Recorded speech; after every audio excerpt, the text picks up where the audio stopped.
Hello, everyone, and welcome back to My First Mon. I'm one of your hosts, Jack Martin, alongside the Pokemon Master, Christian Buckley. Hello, Jack. It's good to be back. I'm excited to talk about Pokemon Emerald again. I'm ready. I'm ready and waiting.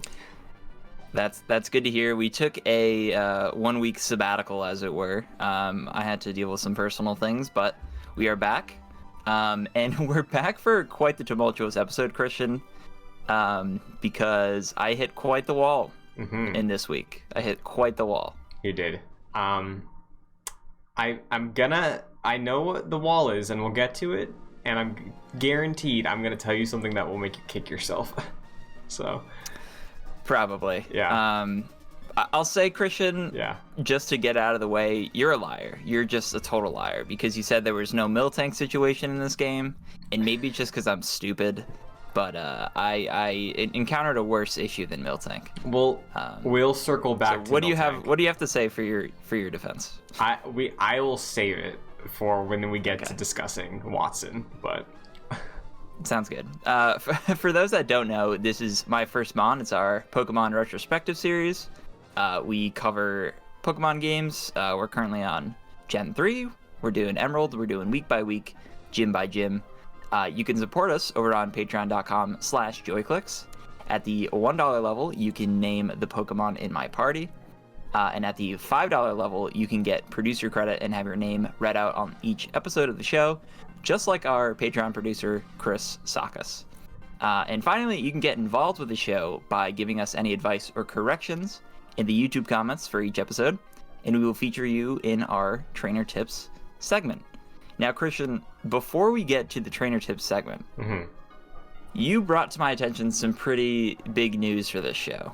yes. Can you talk about one of the name suggestions for my Pokemon? The first ever that we got. Yes, so name suggestions again at the $1 tier on patreon.com/joyclicks. We got a suggestion. This was posted after the release of episode 2. So again, we took the week off, so this is going forward. Jack, by next episode, from patron Derivative Z, who we know from the YouTube comments. Yeah, longtime fan. Yeah. Can Jack name something Chad Gable? Expound. So, Chad Gable, Jack, is a WWE superstar. Oh. From what era? Because I'm a low-key WWE fan, but it's been some time. Really? Since my fandom has sort of waned. Yeah.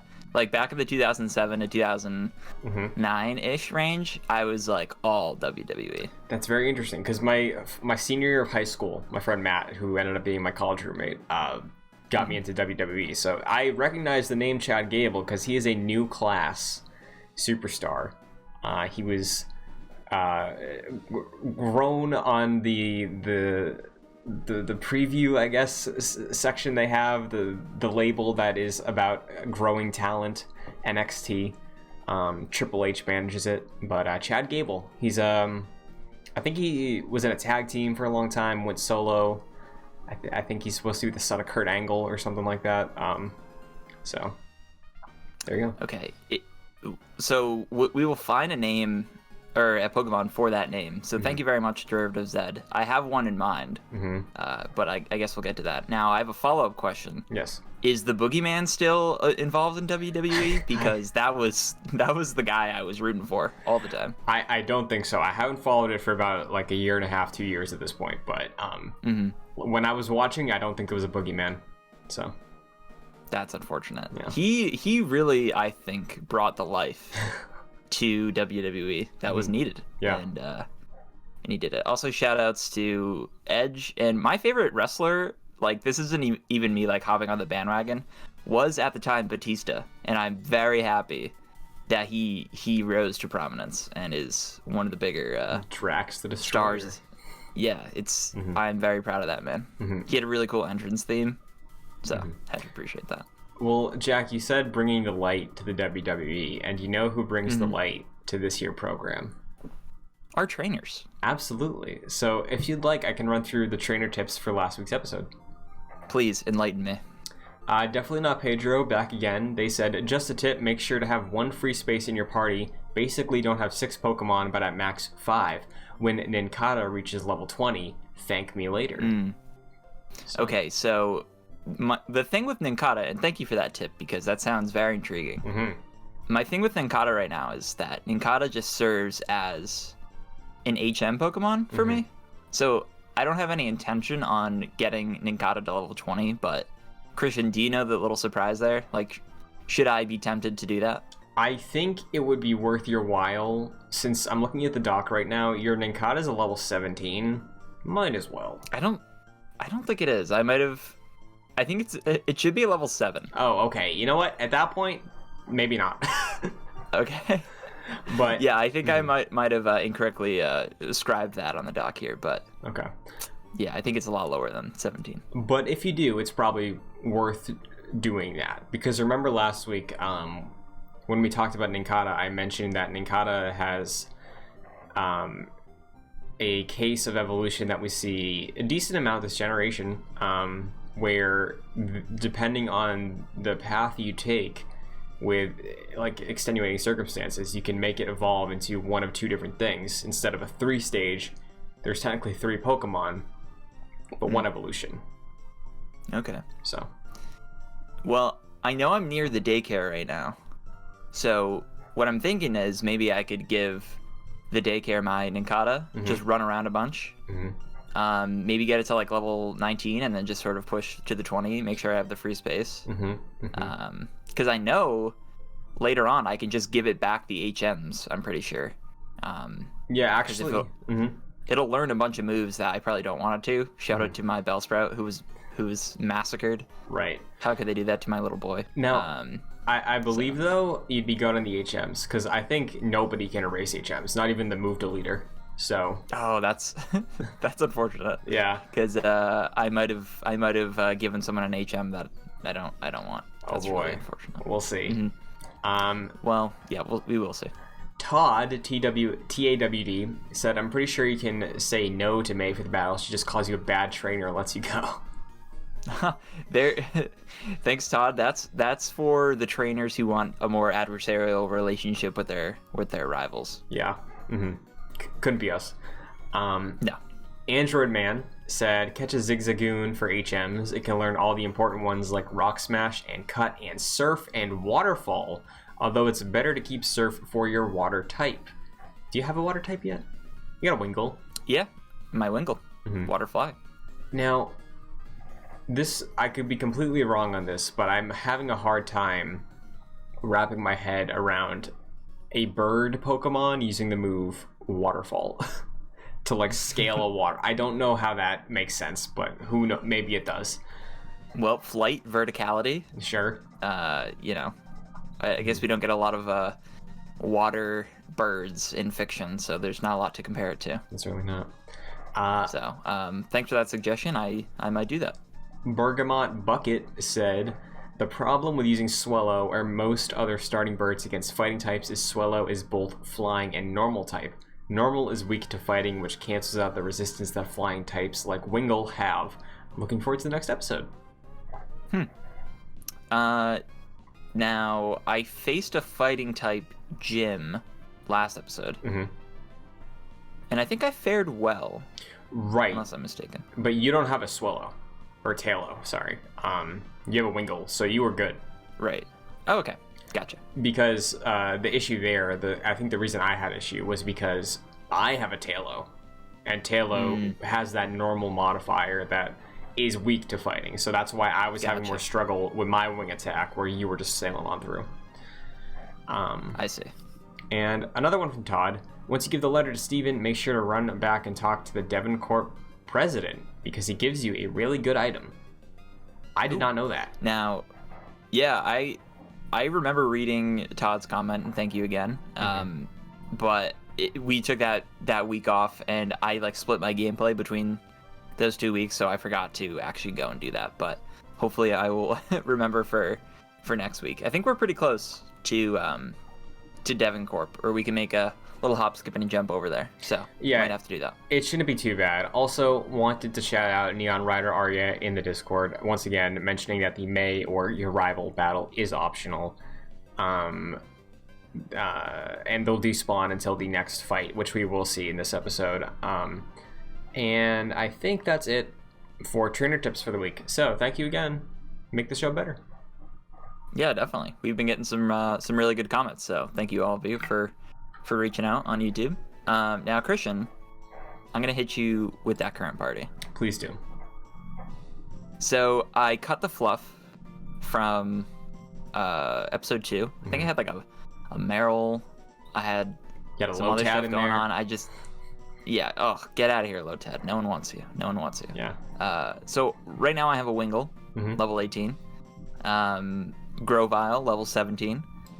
And an Inkata, which I believe is level 7, not level 17. But yeah, that's all I was working with at the start. Nice. Of this episode. How about you?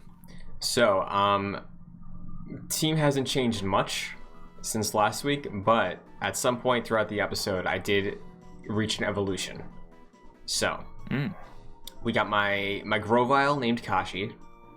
My Grayson, a Tailo, has evolved into a Swellow. Congrats to Grayson. A Swellow, Jack, is a very cool looking Pokemon. I don't know if you've encountered one yet, but it's like, think of like Jack 2 when he's got like the mullet and he's got an attitude. The best Jack game. Yeah, debatable. Nope. Imagine that on a bird Pokemon, because I know you saw Tailo, the little like Robin looking Pokemon. Imagine that like 10 times the size with a mullet and like 2 spikes coming out of its tail. I like that. Actually, it's funny you mentioned Jack 2. I have a poster of the Naughty Dog protagonist, and Jack 3 is on there. So like the character from the depiction of Jack from Jack 3 is on there, and I'm looking at him right now. So very nice. You did well with that comparison. I knew you'd appreciate it. Rounding it out, though, we still have my Ninkata named Pete and my Azumarill named Bobber. So is Pete named after Pete Parker? Peter Parker? Yes, Pete Parker, my favorite superhero. Hey, it's me, Pete Parker. Yep. Just your friendly neighborhood game developer. Exactly. So that's the team I'm rocking with for the entire episode. So excellent. I get some shakeups along the way, but that's who we're starting with. Very nice. But basically, starting off this episode, I head straight to Granite Cave to finish off giving Steven the letter. Of course, I think you mentioned last episode that if you go in there before defeating the Dewford Gym leader, you realize that you just can't see anything and you need Flash, right? Which you get after, which you get the ability to use outside of battle after defeating that gym leader. So I got Flash. I gave it to Ninkata naturally, and I enter Granite Cave. And the big addition here is, of course, I caught a Makuhita. Fantastic. Look at that. Look at that wonderful Pokemon. I love Makuhita. Got his little dumpling head. He's got his rotund body. And he's a good fighting Pokemon. Yeah, in my eyes. So. Got those boxing gloves. Like, just it looks like he's just happy to be there, excited to be on the team. Gonna have a great attack stat, just all around fantastic addition. I'm applauding you for this one. I'm glad it stuck. I'm glad it hit you in a good way.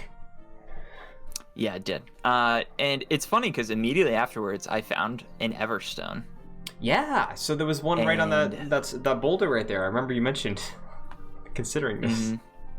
Yeah, I might want to give. I haven't done it yet, but I might want to give Makuhita an Everstone. Okay. I'm gonna fact check something quickly because I want to make sure I know when you'll see his evolution, but I don't know if it's worth it now to save you time to just have you like look it up and react to it and see what you think, because I know for sure You will see his evolution on like the 6th gym, I think, maybe 7th. So like it's pretty late game, and I don't know when Should it I look evolves. it up? Yeah. Okay, I'm I gonna think do it live right now. Makuhita evolves at level 24. Yeah, okay, so I would look this up. Yeah, that's coming up soon. That could potentially be next. Yeah. Okay. Okay. Mm-hmm. Okay. So you're telling me that Makuhita Yes. evolves into the Panda King from Sly Cooper 1? Basically, yes. I don't know how I feel about this. Mm-hmm. I would look I don't know. Look up like the game sprite. Hariyama is a Pokemon, which again, I don't. When I played Pokemon Colosseum, because that was what made me have a fondness for Makuhita, when I eventually evolved it into Hariyama, I was like, oh, choice. But I do like it, you know? It's fine. Yeah. It's too... This is like the character I would have preferred as like an angsty high schooler, I think. Sure. Oh, this one's cooler. This one's, you know, it has that vibe to it. Yeah, I definitely see that. You know, it's got like more of the like the Eastern fighter inspired design going with it. Sure. Where Makuhita is very much just a charming, cute little punch. So Yeah, Makuhita looks like he's around to have a good time. exactly. Whereas Hariyama looks like he's around to like end your life. Fair. So I'm not sure about that one. I might have to consider that one. So Yeah. we'll see. But yeah, essentially get through all of this. And I give Steven his letter, and he gives me the move Steel Wing, Very nice move. which I imagine is supposed to be given to an Aaron who was in here, probably. No, so you can give Steel Wing to any flying type. Oh, As far as I'm aware. cool. Everyone I've tried to give it to, like I've given it to Charizard in the past. I've given it to I'm gonna give it to my Swallow. So like it's pretty flexible with the flying types. So it's a very good move though. This is a steel move. Yes. Steel flying. Okay. Well, I don't think the move is a combination, but it is a steel move. Okay. There's a blizzard outside my house. Yeah, You're probably in the same boat right now. It's picking up. Yeah, sorry. I might get distracted by that. But essentially, yeah, we get that. This will not be the last time we get to Granite Cave. We will get to that. Okay. Basically, exit back out to Dewford, and then Roxanne calls and says that this is the gym leader from episode 1. And she says that essentially she's training so that we can challenge each other again. Now, question for you, Christian. Is this the first time in a Pokemon game that you can re-challenge a gym leader? So, I believe so. The thing that's tripping me up is that I know for a fact you can do it in Pokemon Fire Red, which is the remake of Red and Blue, which I had as a child and I played so much of. But the reason you could re-challenge them in that, I'm thinking of it now, is because the way Pokemon remakes work is that they're usually built in the same engine and same tools of whatever mainline game from like is contemporary in that generation, right? If that makes sense. So Yeah. Ruby, Sapphire, Emerald came out for Gen 3, and they remade Red and Blue for Fire Red and Leaf Green with these assets in this engine. And I was allowed to re-challenge Brock and Misty in Fire Red. I can't remember if you could do that in Red, and I don't know if you can do it in Gold, Silver, Crystal, because again, my main experience with Gen 2 is the remakes before we did Crystal last fall. So It seems that this game brought about that ability. And then, like what you're saying, all the remakes now can do that. yeah, because of this. I know in like Sword and Shield you can definitely do that. Like they what I really appreciate with Sword and Shield actually is like there's a bunch of NPCs that you will familiarize yourself with as you go along this adventure, and then post game they have like their hangout spots, and you can just go there and be like, hey, rival from the game, battle me again. Like, just do this with me. So I like that feature too. This is probably the genesis of that, but I wouldn't be surprised if this is the first one. Cool. So yeah, there's that. Got that phone call, and then I basically go to Mr. Briney, and ask him to bring me to Slateport. Before we get to that, Christian, have you noticed anything up to this point that we haven't mentioned? Kind of superficial, but specifically with Granite Cave, like, how nice is it to not get a Zubat every 2 steps? Like, you got a good variety of Pokemon. It's not just Zubat. Like, I did kill a couple Zubats, but like 2, you know? Yeah, I definitely encountered some, but not to the extent of the Mount Moon tunnel. Right. Like, I really like so much about Gen 3 the fact that they really diversify what's available when. Like, again, I'm not gonna talk down on Gen 2, but like, I think the way they dole out new Pokemon in this game is fantastic, because pretty much every, like, I don't know how to judge it by steps, but it feels like every other screen you're gonna see a new Pokemon. You know, if you break it up into like what's viewable on one screen, whether it be through a trainer battle or like a new grass patch or anything, like it really comes at a good pace, I think. And I hope that continues throughout the rest of the game. I know for a fact there's some newer, like, later game stuff as well, but the cave stood out to me a lot because, you know, typical cave, Geodude, Zubat everywhere. Not here, so I like that. Yeah, I mean, I wish we had a little bit more Geodudes in this cave. Sure. But we'll get to that. So eventually, Mr. Briney sails me across the sea. We end up on a beach, which I will dub Normandy Beach, because we're just getting assaulted by these trainers left and right. They got these MG42s shooting out these Pokemon, and you really can't. They're there every step you take. It's like a landmine. Mm-hmm. And then off to the right, you have this very nice old man who's walking his Zigzagoon on the beach, just picking up litter, you know? So, again... choose a side, old man. But, like, if that's the biggest issue in the world of Pokemon, is Pokemon... Jack, is this a... Go with me on this. Is Pokemon, like, a socialist's dream of a world? Like, I know we have corporations, but it seems like most people are in a communal sort of like, oh, we just all love Pokemon, so we're gonna help each other out. My mind goes to Star Trek. Now, are you familiar with, like, the general premise of the world? I know Mr. Spock's got his ears, alright? I know about Star Trek.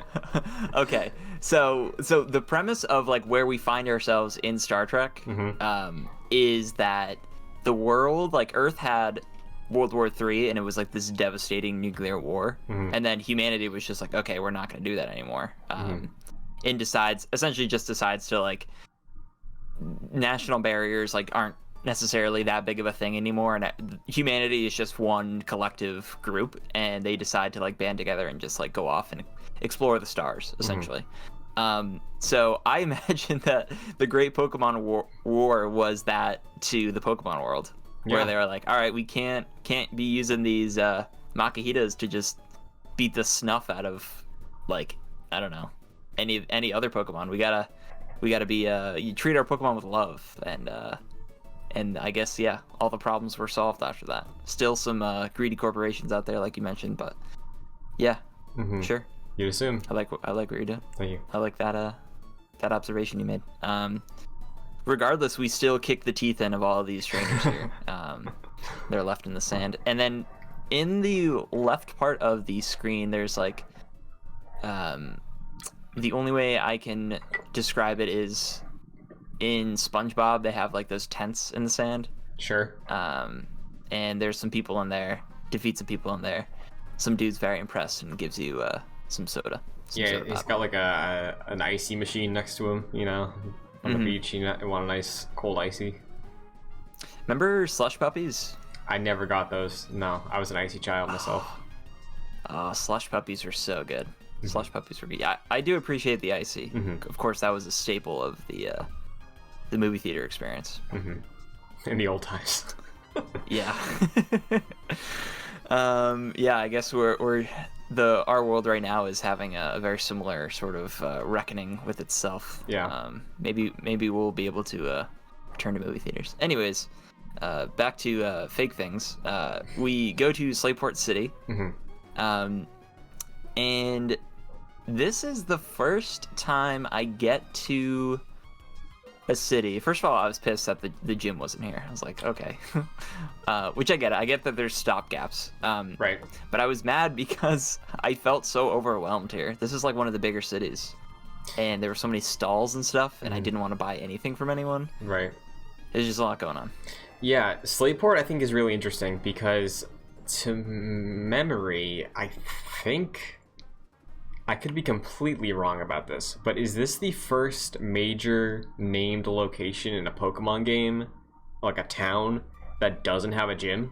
Outside of, like, Petalburg? No, not Petalburg, but, like, remember how, like, in Red and Blue, you go through that first town on your way to the, like, Viridian, yes. Like, there's something in between? Vermilion. Yeah, maybe. No kidding. I have no clue.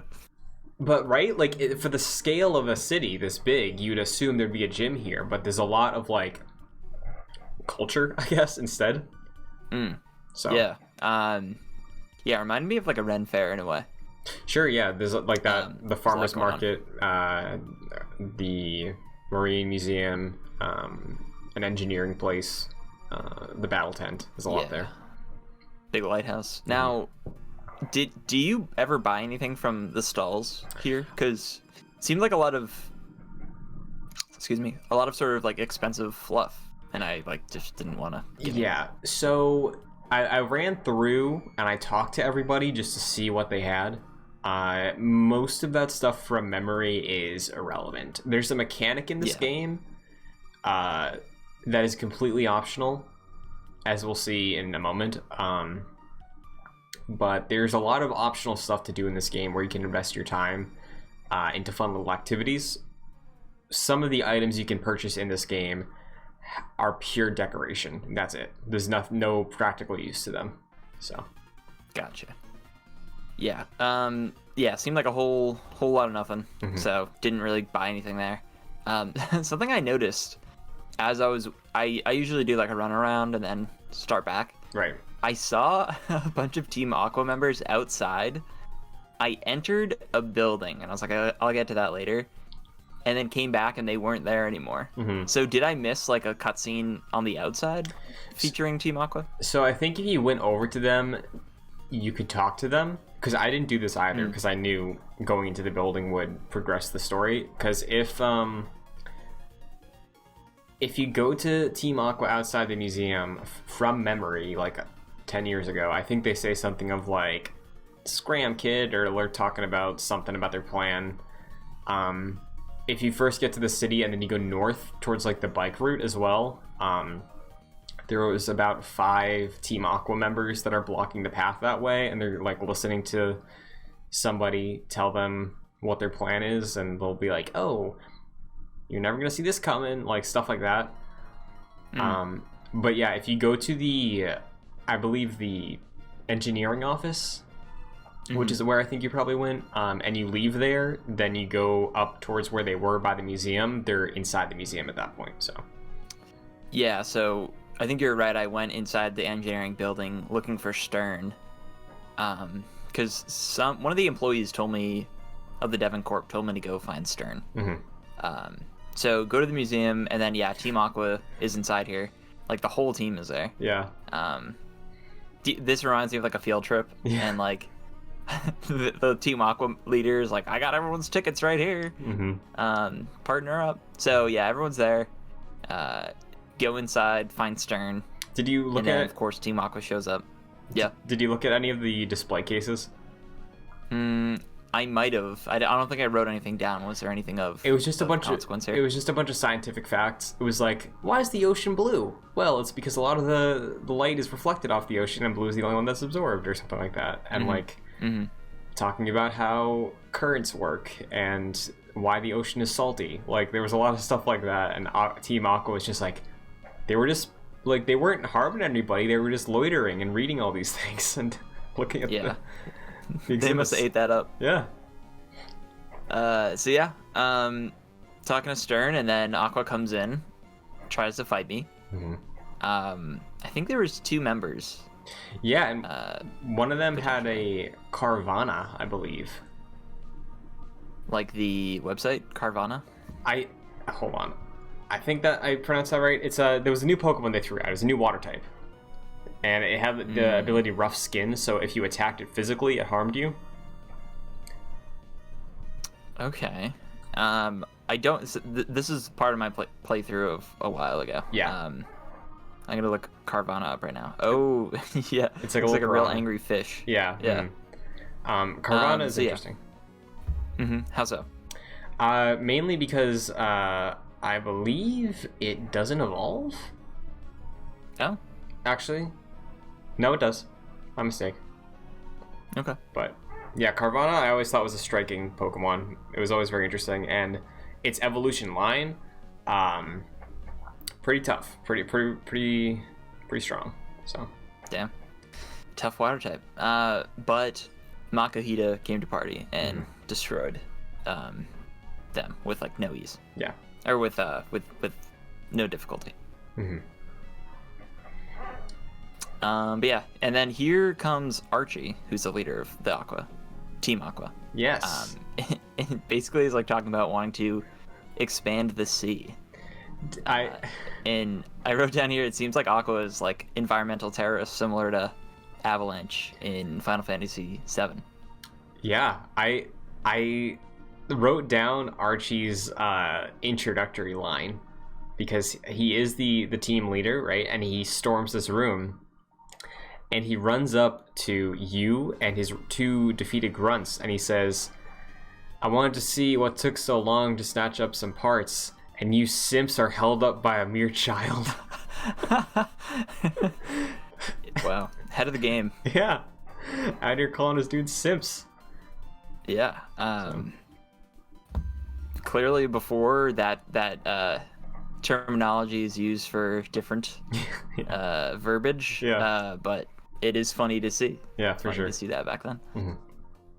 So what do you think of Archie then? If he's like leading this potentially pious thing of saving the environment, saving the oceans, like clearly we know the community is not about pollution if this old man is taking time out of his day to clean up the beaches, you know? So is there like a self-righteousness to Archie, do you think? Or is it truly him just trying to be altruistic and like, man, the ocean's important. It's 70% of the world. We gotta protect it. What's up with it? Here, I think it's a little bit of column A, a little bit of column B. Here's another random video game analogy that I suppose I'm famous for. He reminds me of Ulfric Stormcloak from Skyrim, where his goal in Skyrim was, I think it's Stormcloak, right? Yeah, I think so. Yeah, something like that. Anyways, Ulfric in that game is, his cause is noble. He wants to be independent from the Empire, which runs all of Tamriel. Are you impressed with my Skyrim knowledge? Yes. He wants to do that, so that's like a noble goal. But in and of itself, Ulfric being the leader and like having his Stormcloaks essentially be named after him is very like there's a level of like self-importance that he gives himself, right? And he's clearly kind of this sort of selfish leader, masquerading as like this selfless like sort of prophet.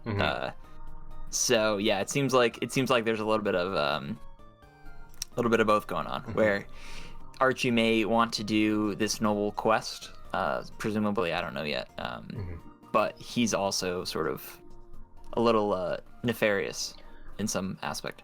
I'll say this before we continue. Archie, I think, is the only team leader that I like. So, interesting. Take with that what you will. Sit with that. Okay. Yeah. I mean, it seems like it seems like that is a noble quest, the way he described it. Right. He said to expand the sea. But I imagine, since they're all using water Pokemon, my head goes to they want to expand the sea because of the environment, but also because they use water Pokemon and just want to have the advantage. Water world. So no one, yeah, essentially. Yeah. They listen to that Jonas Brothers song and really want to live underwater. For sure. 3000. Well, I'm glad, regardless, that Archie made an impression. Yeah, totally. So yeah, we get through all that, and then we're not greeted with a gym. Instead, we're greeted with a battle tent. And this appeared in Crystal. And I went through it and I don't think I won. And the same happened this time. So I chose, they give you like a few options of like level 30 Pokemon that you can use to battle other people with level 30 Pokemon. So I chose Voltorb, Aaron, and Lombre? Yes, Lombre evolves from Lotad, if you didn't Gotcha. know. I don't think I did. So I defeated, with that team, Curlia, Mytenia, and Swellow. Apologies for the mispronunciations. I always said Mightyena, like a mighty hyena. Yep. Or the Mighty Meal from McDonald's. Of course. Classic. Dude, I'm all about the references this episode. I'm loving it. Okay, so we did that, and then we got Ralts and Skitty, who I both defeated. And then Shroomish came to town and destroyed my whole team. Just essentially, Shroomish used the move where they like plant the seed on you, and then, which sounds bad, and then essentially like after a few moves that will net them health and like damage you. So yeah, that's a hard move to really fight against. So yeah, you really, I think for some like higher level grass types or Pokemon that can utilize like leech life type moves, they're usually grass, and your best bet to prevent that from happening is just to wipe them with fire. Not a luxury we have at this point in the game, because unless you chose Torchic, you got no fire. So yeah, I lost, and I was like, well, that's really not of that great importance, I feel, so I just went on with my life. Now, here's a question for you. Do you know what I get if I win this battle tent situation? I don't know, because in my entire life, I've never dedicated part of my playthrough to go through the battle tent, because there's stuff like this here and there throughout Emerald, and there's definitely one thing that I always put more of my effort in that aligns with this type of side thing. I never really messed with the battle tent ever, though. So yeah, it seems kind of superfluous. Doesn't seem very important. Yeah, because like I'm sure there's items behind it, but you're not using your own Pokemon, you're not gaining XP out of it, so like it's really more of a challenge than anything else. Like if you just want to see if you can adapt to a new team, maybe, I don't know. Yeah, that's what it seems. So yeah, basically go through Slateport was a bit of a tease in a way. So I was like, all right, let's get out of here. Head north, go to Route 110. I find an Electrike here. Yes. Who looks real cool. So I catch it. What do you think of Electrike in terms of its design? Because you say it looks cool, and I know you like your you like having a solid electric type on the team. Like you like Pikachu, you like Raichu. Do you see a world where Electrike is a mainstay? Maybe. Now I went through all of Crystal without an electric type. Unfortunately, it was very sad. So it's possible, because Electrike is like this green sort of looks like an alligator / crocodile. Now that I'm reading the name, is probably meant to evoke some sort of an eel, maybe. Real? I mean, it's got fur. Does it have fur? I didn't pick up on the fur. Yeah, there's some fur. It's got a little furry chest. You're telling me there are furries walking around Boston Comic-Con dressed as an electric? Maybe. You know? You got a fur on it, I think it's fair game. Remember that photo or that video of Bernie Sanders walking through Anime Boston? Yes. I remember. That was excellent. That was excellent. Yeah, I guess that is... I'm looking up electric right now. I guess that's fur. Mm-hmm. Yeah, that's fur. I see the tufts. You get the tufts. Yeah, so... I know, like, have you felt a hunger for an electric type in this playthrough so far, or what? Like, because I don't know how long electric will stick around, but what are you thinking? So I haven't really even used electric because it didn't have like an electric attack move. It was more like a electric status move. Right. So I was like, all right, I don't really need you right now. And yeah, the gym this week was electric. So I was like, well, I don't necessarily want to go into the gym with this electric type just using like tackle. Right. Although I've done that with gyms before, but I didn't necessarily want to do that. So I sort of he's in my party, but I sort of put him on the sideline, essentially. I gotcha. Maybe later. Maybe the coach will call him in at some point or another. Like going for analogy, then sports came to mind, and I was like, I don't know where I'm going with that. Mm-hmm. So there's that. Also, Birch comes as well on this route, and I forget what he says. Oh, he's looking for May, right? Yeah, and basically he just gives you his phone number because you have the gear now and you haven't had a reason to go back. So it's like, oh yeah, I'm running an errand. Here's my number because you're gonna need it at some point. So Birch was definitely he strikes me as the kind of professor. I know he likes to go off and do his own sort of thing, but he also wears cargo pants and flip-flops, specifically the Birkenstocks, I think. So strikes me the kind of dude you find walking out of the woods smelling a certain way. And you'd be like, what were you doing back there? And he's like, oh, I was just investigating some shroomishes. Yeah. It's like, yeah, sure. So I imagine maybe he was doing that. But regardless, after that, we find the trick house, Christian. And I was severely let down by the trick house. Yeah, so I noted what the stuff was on the sign. It said like 3 right, 2 up, or something like that. And I tried that after entering each door in this house, and nothing happened. Like, I think maybe when I first entered the room, I might have gone like 3 right, 2 up, and then there was the sparkle on the table that made me able to interact with the man there. But did you get that as well? I just went through this like a normal like Pokemon dungeon in a way, and talked to this dude and gave me a rare candy. And I was expecting some sort of Hall of Mirrors sort of Batman-esque villain type experience, and I didn't get that, and I was severely disappointed. Yeah, that's weird. For some reason, when I was going into it, I remembered it being like a Hall of Mirrors type thing, but maybe that was the remake. I don't know. Now, Gen 1 of Pokemon gave us some really annoying like floor things that we had to navigate, specifically in where was it? The Rocket it was in base? like the Team Rocket.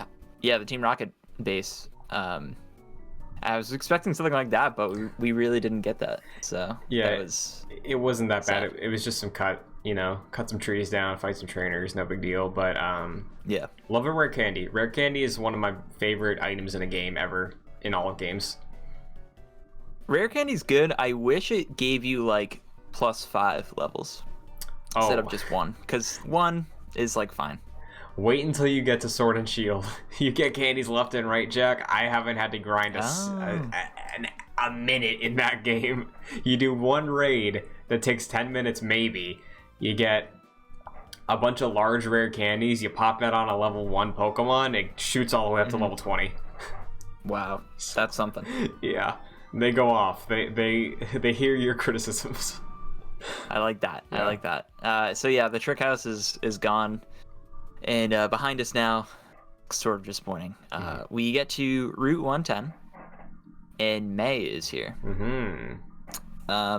Basically, she brings out her party. Of course, I want to fight her. I don't even think I'm giving the choice. Am I? You're not this time. Okay. So she brings out a Wingull, a Combuskin, Yes. a Lombre, and I think that's it. And I defeat them with no ease, with no difficulty. Yeah, so this fight sometimes can catch people off guard. I remember this is like not really a wall, but this is like a moment in the game that's like, hey, if you're slacking, catch up, because May here can provide some difficulty. If you have an underlevel team, if you have really just gone all in on your starter, there's a world where this fight is pretty tricky. But because I think you've played 2 Pokemon games and you've learned your lessons of I should have a balanced team, I think the same way I just got through this fight, really no issue. Didn't even have to pull everybody out for the team. I think you're learning, which is very good. Excellent. Yeah, not a lot of difficulty. How about for you, Christian? Was it difficult at all? Yeah, I mean, I had I think at this point I had my Swallow, so I had a nice bird that I could use on Lombre and Wingull, and then Combuskin I just threw out my Azumarill and used Bubble Beam. It was like 2 hits, I think, so Nice. No real issue. What do you think of Combuskin? Because I know you brushed aside Torchic of like, I don't want a little baby chick, you know, but I know you like fire types. Are you regretting your decision yet? No. I just looked up an image of Combuskin, and it's a fucking chicken, dude. Yeah. So, yeah, I'm not disappointed in my decision, because no, I'm good. Do you think there's a world where the final form has you regretting? Maybe. Now, in our world, chickens can't fly, but potentially in the Pokemon world, this baby Combuskin learned how to fly and flap some wings. So maybe, but I would be very surprised if I was impressed by the final version of Torchic. Dude, Torchic sucks. I gotta be completely honest with you.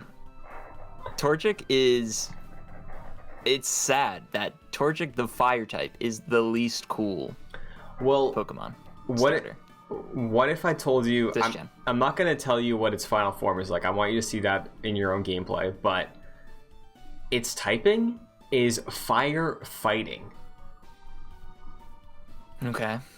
Think of whatever image you want to think of for a 3rd stage chicken firefighting Pokemon will be, but we'll see. I'm excited to see what your final thoughts are on the line of Torchic. Yeah. So far, thoroughly unimpressed with right. Torchic. That's fair. I've never been a Torchic guy. I never picked it ever, but just wanted to put that out there. I guess 1 has to be the one each gen where it's like, oh, come on. Although Gen 1, I will say, has... I think people have like done polls and seen like what are the best starters, and I think pretty much all of the Gen 1 starters are top those lists, which makes sense. Yeah. So yeah, we get an item fighter from May. Useless. Which I imagine, I will never use because I have not used it in the previous gens. So we get to Mauville City, and of course this is the bright and shiny city of fun. I would disagree. I would severely disagree. I don't have a lot of fun in this city at all. You want to gamble? I learned... Yeah. Oh yeah, that's right. The game corner's here. I did not even explore the game corner this playthrough. Anything new this time around? I popped in. They were like, hey, if you want to play the games, you got to get a coin purse from the house next door. I didn't go. I went to go see what the rewards were, because, you know, you can just, like, buy coins. I went to see what the rewards were, but since I didn't have the purse, they wouldn't let me look at the rewards, and I was like, you know what, it can't be that good, so I just left. Yeah. I think somebody in there said it was so easy to just lose track of time on the slots, and then I just walked out.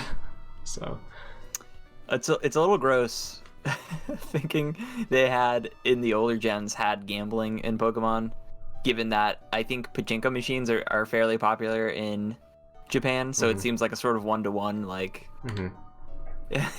you know what I'm saying, like sort of progression as kids grow up. So a little strange. And I think you did mention that they got rid of them later on. Yeah, I know we've had this correction before, but I think either this was the last gen with the Game Corner or Gen 4 was. I can't remember.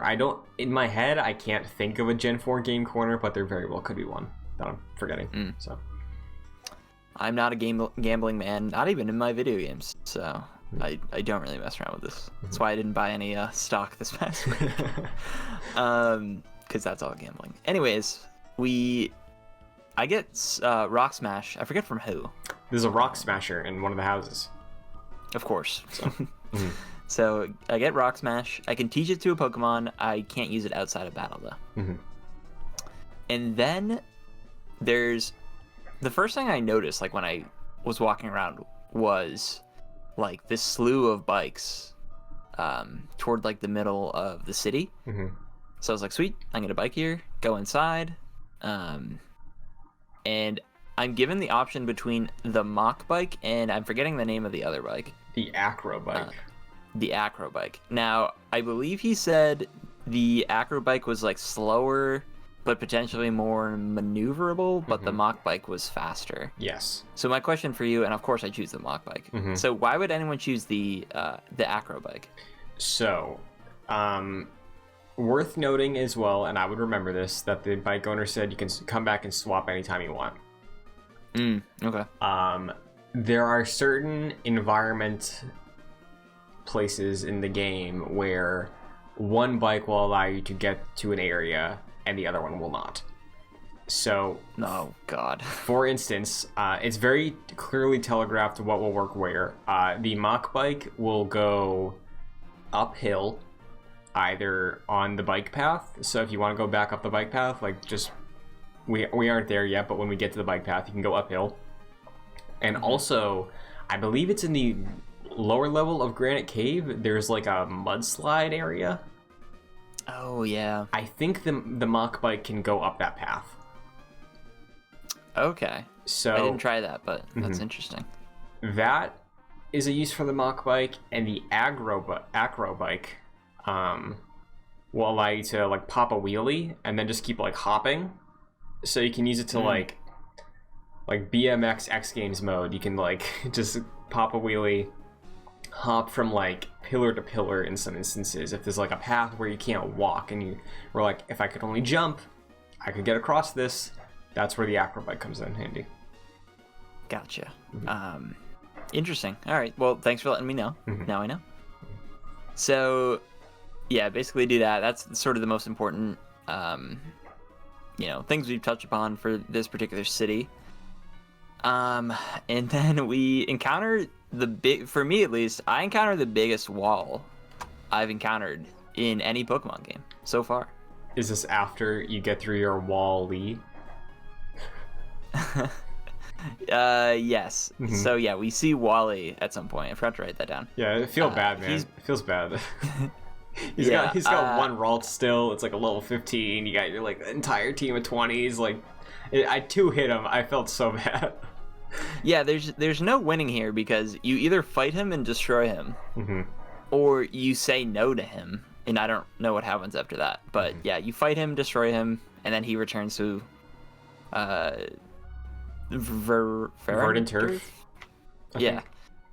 And then Scott comes by, who, by the way, looks like if you were watching South Park around the time you were a senior in high school, Christian, this is the dude that looks like PC Principal from South Park.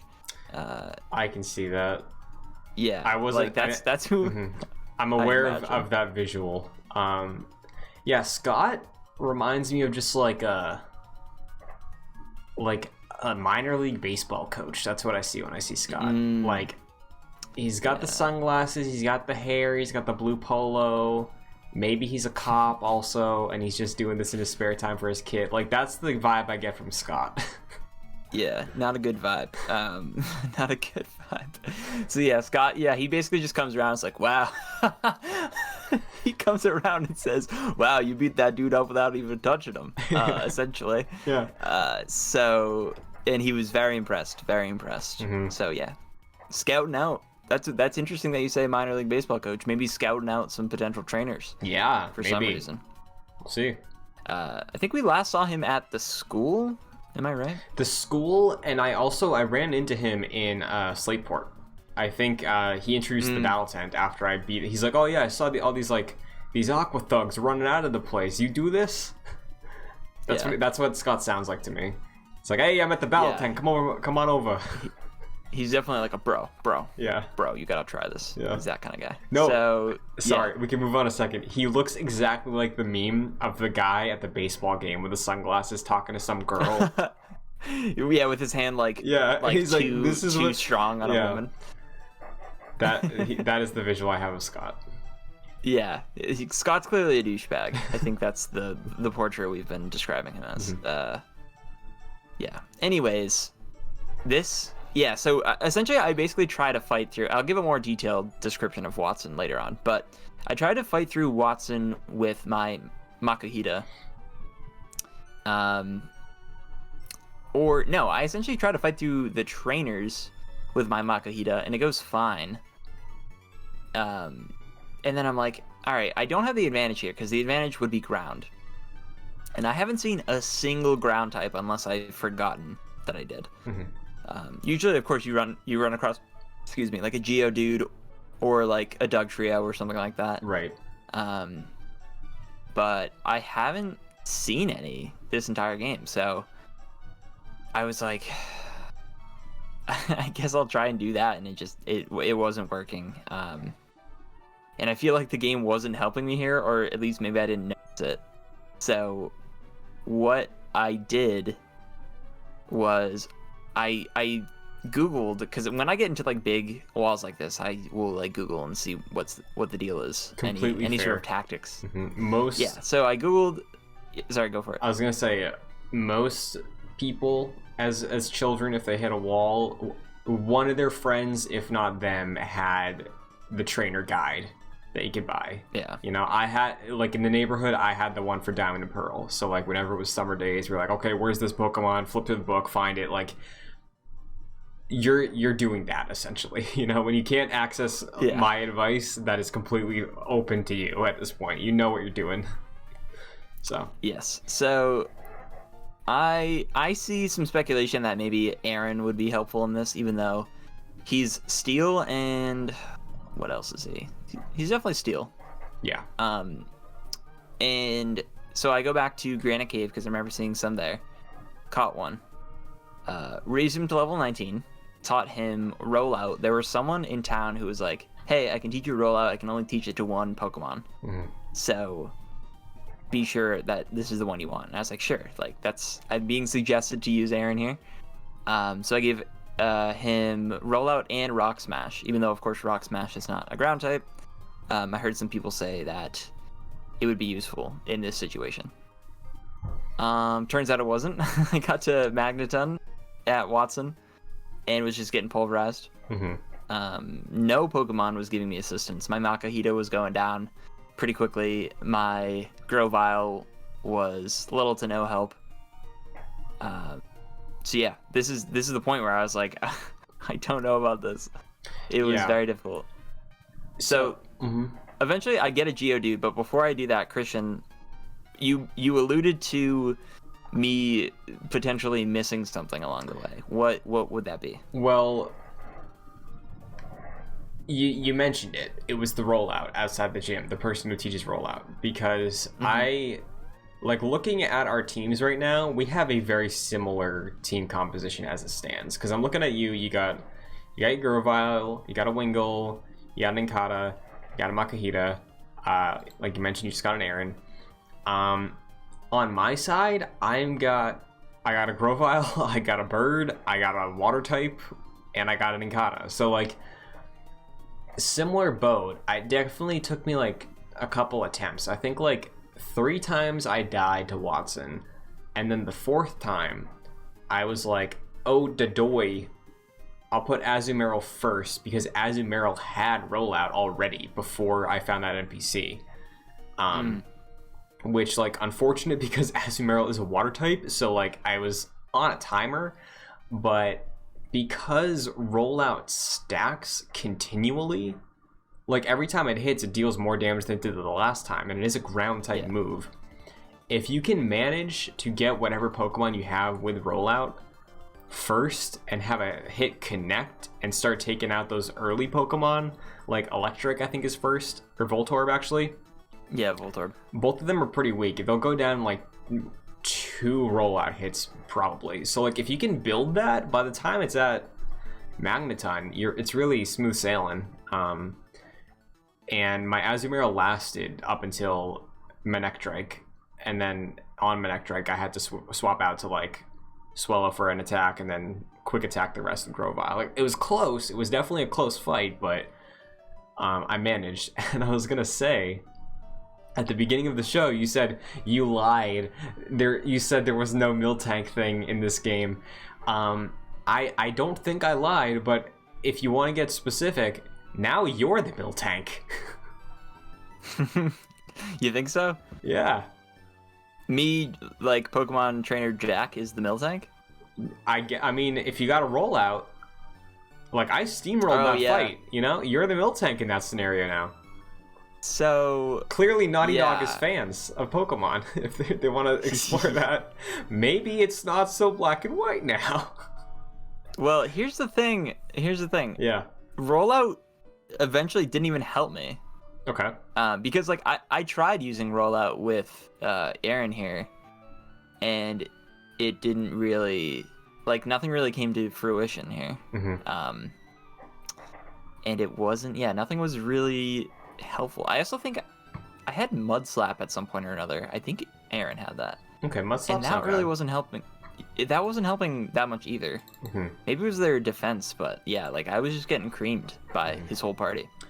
Yeah, it can be tricky, and for sure, like I was using rollout in the fight before when I died, and then I remembered it's like, oh, it stacks, so I just have to get it in early and hope I can just carry it out through the rest, and it worked. But like, yeah, it's definitely, it's not an easy thing. Rollout is not it's a powerful move, but you need time with it. It's not super practical if you're in a pinch. Yeah, so my issue here is that while I think partially, so well, eventually I go back to Granite Cave and I looked up that Geodude has a 10% spawn rate, which is incredibly low, and I'm not a fan of that. Eventually I just found him and I caught him, so I had the ground type. It was funny because immediately after that, the next encounter I had was another Geodude. I was like, awesome. Of course. Yeah, exactly. So yeah, after raising Aaron to level 19 for, as it turns out, no reason, I raised Geodude to level, I think it was like 19 or 20. And the thing with this game, this play session, was that it was like a lot of wasted time for me. And I feel like part of that was my fault because like I knew Aaron didn't have the advantage against Electric. Yeah, I believe it has a disadvantage. So like I knew. I looked that up because I think you texted me after. I don't think there's an explicit disadvantage. Okay. I think Steel is not very effective against Electric, but I don't think Electric has the advantage over Steel. Okay. I could be wrong about that. I might be confused there too, because in my head, you know, like metal conducts electricity, so I'd assume that like you zap a Steel type with an Electric, it's over, you know? Like I think that maybe there is a little bit, but I could be completely wrong. So yeah, so part of that is like my fault because I knew I was going into that fight without the advantage, but I just thought I could carry it through. But I also think the game was at fault for not giving me an easily found ground type Pokemon, because usually throughout, like, in the lead up to each gym, you're gonna be met with a Pokemon that will be useful for you at some point. Yeah. And I feel like that wasn't present in this playthrough, which got me pissed. Sure. I think I would disagree with you if Geodude wasn't such a rare spawn. Exactly. You know, because you spend some time in that area, and where I had some issues in Dewford, I went to that cave to grind, so I encountered like a handful of Geodude. I know you really had no issue with that fight, so you didn't have to grind much, and on a 10% spawn rate on a single pass through that cave, there's not a chance really that, unless it's luck, that you'll run into a Geodude. Like, I was constantly, when I returned to that cave to get the letter to Steven, I only saw like Sableye, Aaron, and Zubat. Really, that was it. So yeah, if that was a higher spawn rate, I would say maybe it was just like a lack of foresight. But no, I think you're that's fair to be upset about. And also, I'll add this. This is the third gym, right? We've done. Yeah. So in most Pokemon games, the first few gyms will like be easier or harder depending on your starter pick. Mudkip is water ground, just like Wooper. Gotcha. So if you did go with Mudkip, and again, you're not gonna know this. Like, how would you know this going in? Mudkip would give you a benefit against that gym, similar to the way Wooper would have if you had a Wooper.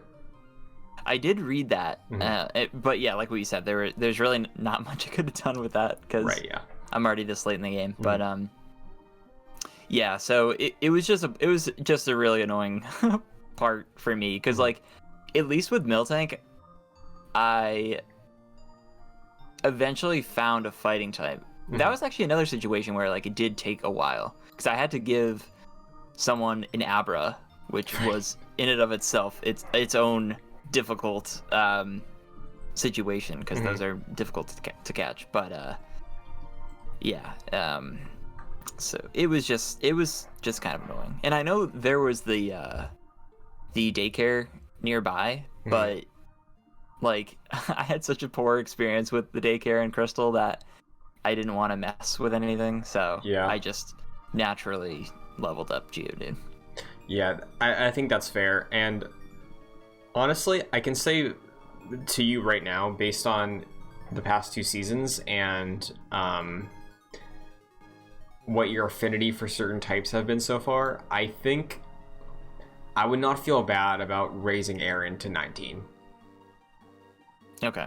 Aaron is a Pokemon that might be worth the investment. Geodude has been a proven success for you in the past. I don't know if you feel like maybe dropping Geodude to experiment with other Pokemon or what, but like I do think that specifically with this gen, having a variety of types and maybe honestly like a few Pokemon that you have on the bench, so like some solid people you're keeping up with that are just like, hey, for instance, let's say you don't really mess with Electrike much. Like, keep Electrike once in a while in the party so it's on some sort of parity, so that time when you do need your electric type, you have one ready to go that you've invested in, you know? So, like, I think early game right now, it's nothing's a wasted investment, I don't think, I would say. That's good. My issue here is that I went through all of the trainers on, like, the bike path, and to the right of the screen, and to the left of the screen, and to the top. So, like, the triathlon people on the left, I went through all of them. The people up top, near the long... It was, like, near the trainer, like, tunnel, or whatever it's called. Right. Which I didn't do. Did you go to the house? No. Okay. We'll save that for next week. Because I figured that might be a next week activity. Okay. So I like did all those trainers. I did all the trainers to the right, near an area you probably have to surf at, and all of the bike trainers. So I hope I didn't waste the XP gains on some Pokemon here. So did you use Aaron for that mostly? Aaron and Geodude. Okay, like some people really, really, really like Aaron's evolution line. So if you're vibing with Aaron for like the next week or so, like outside of this one experience that wasn't great, I don't think it's I don't think it's wasted. Yeah, I say I probably won't. But we'll see. Yeah. So, here's another. It's good to bring this back around. So, Derivative Z wants me to name a Pokemon Chad Gable. And I guess I should have looked up Chad Gable before I did this, but I'm going to go based on the name Chad alone. Geodude is going to be Chad Gable. Yeah, I think that's fair. Geodude's got the biceps, WWE. Yeah, he seems like a bro. Capital B bro. Oh yeah, I'm looking up Chad Gable right now. Yeah. This dude, okay, yes. Yeah, he looks like he can't really string that many words together in a sentence. So I would say, no offense to Chad Gable, I would say that, yeah, Geodude fits that bill. Yeah, I think it's a good name. I could have seen it go to Makuhita or any fighter, really, because, the wrestler history, but I think Geodude's probably a good call. So I would name Makuhita like Dumpling or something. Yeah, I think that's fair. Because he's more of a cute sort of dude. So how, like, when you finally were able to beat Wattson, yeah, were you pleased at least? No, I was still pissed. Really? I was pretty mad after this. I was like, oh god, that was like hours. Because I did my whole time playing it like the week prior when we didn't have an episode, and then I picked up again, and it was like literally 2 full play sessions for me to actually like defeat Wattson. So it was a whole thing, but we did it. And yeah, so we get to Wattson. He is the cheerfully electrifying man. Great sprite though. Yeah, he's a good sprite. I like the sprite. He's got like a bomber jacket on. He's got some nice like white hair, smiling. Yeah. He's overall. It's not his fault, but he seems like a good dude. Yeah. So his first Pokemon is Voltorb, and he has like 4 Pokemon, which is, I feel like, a pretty significant amount of Pokemon for a gym leader to have. I think so, yeah, especially early, because like think of Red and Blue. Brock had 2 or 3. Misty had 2. So like it's still early-ish in the game. So do you think that's painting your expectations one way or the other for the whole why don't gym leaders use a full team? I don't know. It's always funny to me because when gym leaders bring out like 2 Pokemon, I'm like, oh boy, this is gonna be. They're very sure of themselves with that choice. Yeah.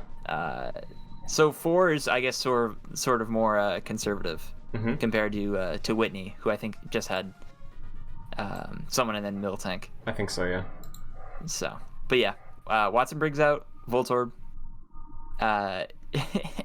It's right away uses self-destruct to destroy Voltorb. And it blows up Voltorb, but it maybe takes off like 15 HP from Geodude, who is first in line in my party. So okay, thanks for that.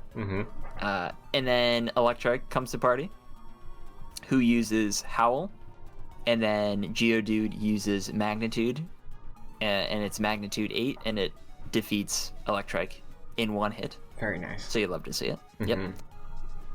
Now we get to the Pokemon that gave me a lot of difficulty in previous attempts. This is Magneton. This is the bigger version, or excuse me, the evolved version of Magnemite? Yes. Right? Okay. So Magneton uses Sonic Boom, and it misses. Geodude uses Magnitude... Oh, excuse me. Chad Gable uses Magnitude 6. And it takes 3 quarters of HP from Magneton. Magneton uses a super potion, of course, pisses me off. Chad Gable coming back with a magnitude 6. I can imagine like Jerry the King Lawler. Oh, it's Chad Gable with magnitude 6. Yeah. Yeah, uses magnitude 6, takes again 3/4 HP. Mm-hmm.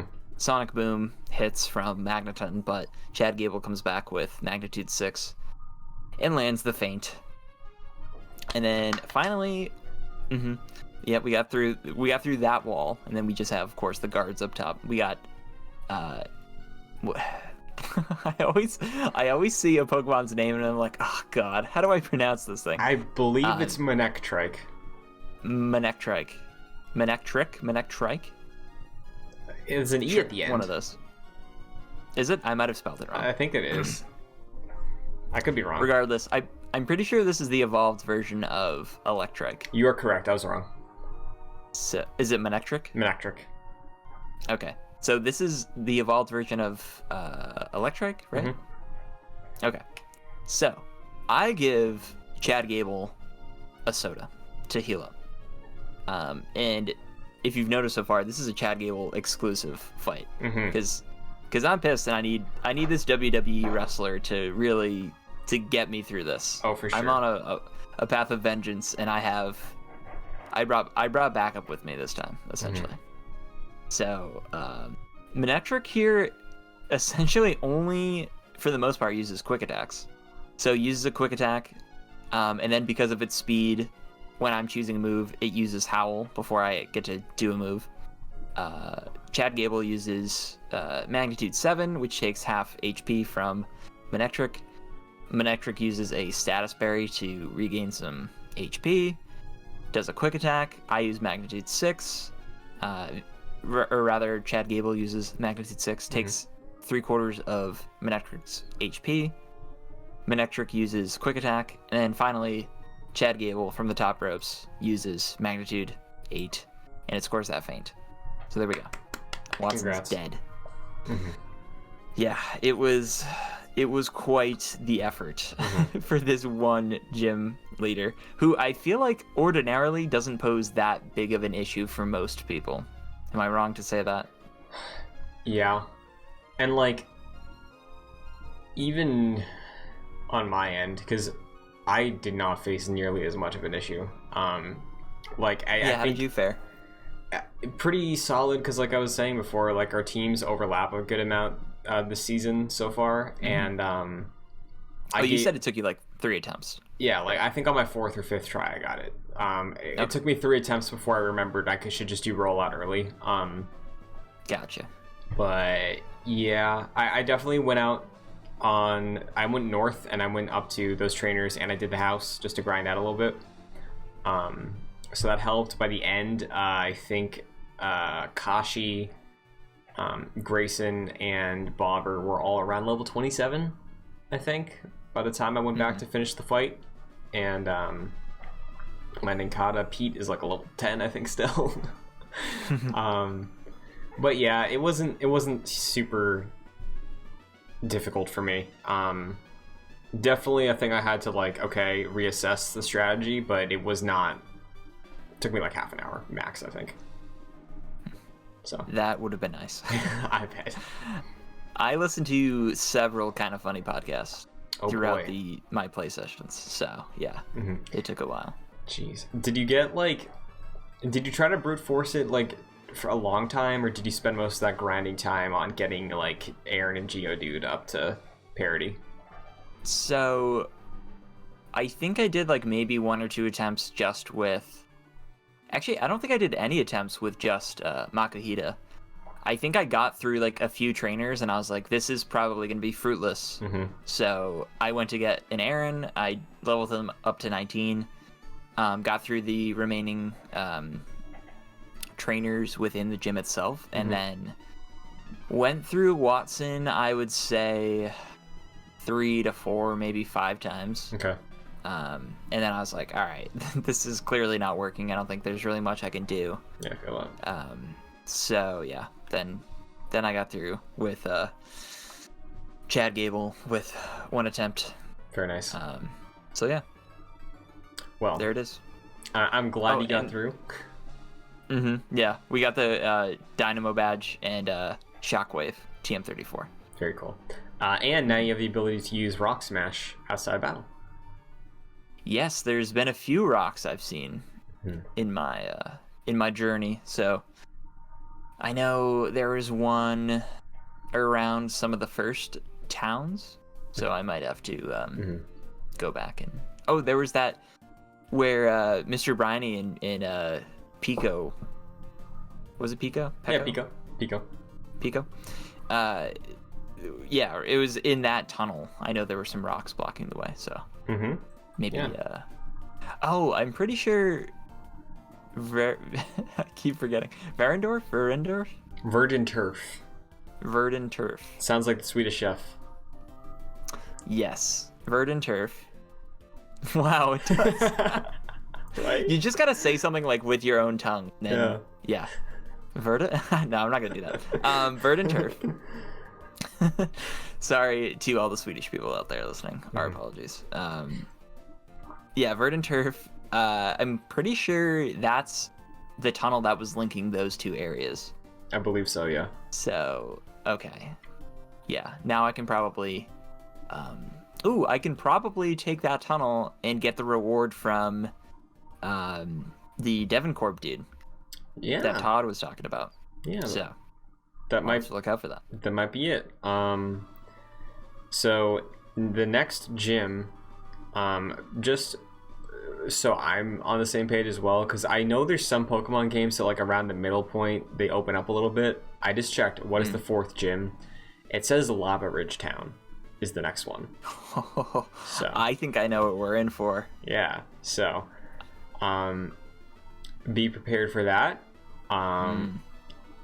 Do you I know you like your fire, so are you hungry for a fire type? Like, what's up with your need for a fire type on the team right now? Is that number one priority? No, I think number one priority for me is always just like leveling up my current party and then getting whatever Pokemon I need for the next gym. Sure. So that's what I'm looking for. It seems that okay. Well, I don't want to speculate too much, but I think we might be meeting another adversarial team next episode. So I'm looking forward to that. Perhaps. So.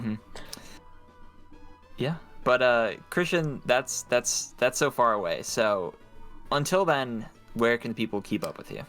Twitter, Instagram, Twitch, and TikTok, Chun2D2, as well as here on this show, youtube.com/joyclicks, as well as the other shows I work on, like Jedi Knights, our Star Wars show, Excelsior, Jack and I's Marvel Avengers video game / WandaVision podcast, and Gamescast as well every week on the same channel. So, what about you?